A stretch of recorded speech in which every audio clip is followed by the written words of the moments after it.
Hey guys, so I wrote this about 5 months ago and I've been wanting to record it but never really had the chance, so now's my time. I have friends who wish to die. Best friends, greatest friends whose bodies I've watched grow and mold rapidly in the race to grow up and shed their childish complexions. Bodies now varnished with pink scarred tissue, burned and starved, left in only fragments by hatred and anger. Did they ever foresee themselves to be the type to grow into canvases of delirium and destruction, for knives newly sharpened are the various pills and poisons used to give their faulty minds some function, or lack thereof? Well, I suppose everyone was just a clean slate back then, and no one really knew of the fate that awaited them. Now those very same kids I knew, or thought I did, are plainly broken down and giving up. I pray to them to a God I cannot even feel. I cry in hurricane downpours, feel the heart pounding into the walls of my chest until I don't care to think, for fear that tomorrow could be too late if they can't get through another day. And once again, I'll be left helpless among the wreck.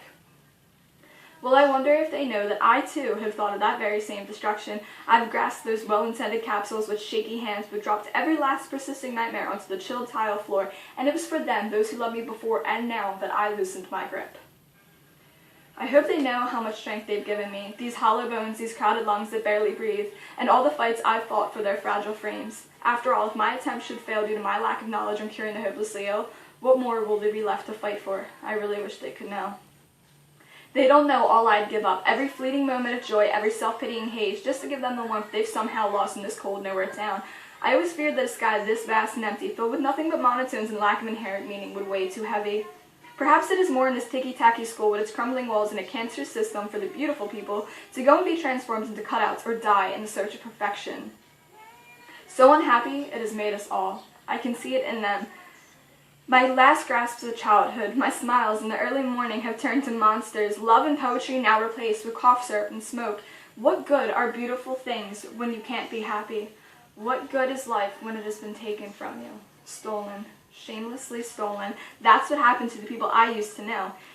Now, the only reflections I speak to them, they laugh and pretend I can only see what life has taken away from them. If only I could make happiness with a ballpoint pen, I would write those cliched words on their walls until it was all they can see and all they can believe. Their parents who fill their empty hearts with drinking, their lovers who fill their empty heads with bullet shells, all transformed to ghosts on their walls, dancing, sighing, fading. Each one of them a graduated weight that presses on their throats and blocks any open doorway. Trapped, they said. They're trapped.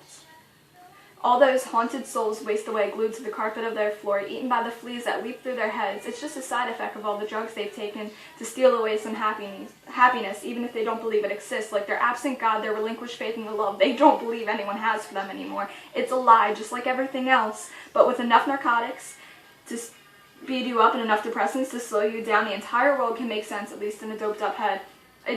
In that jar of petty problems, each letter is bolded and read. Perhaps not all of them are real, but there's still demons that reside in their heads. Let me out, they said. Well, maybe all those pinned up problems are trite and cheap. Perhaps everyone is a fool to weep at the lives they lead, filled with far too much to hold on to.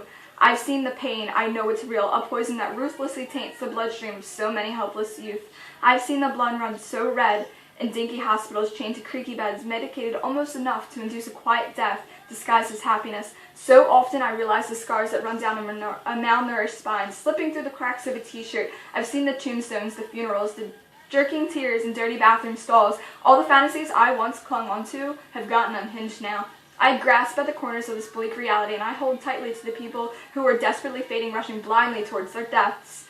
I know I can't stop them no matter all the useless words I write, all the tears I cry, all the pleas I make to no one but the shadows on my walls.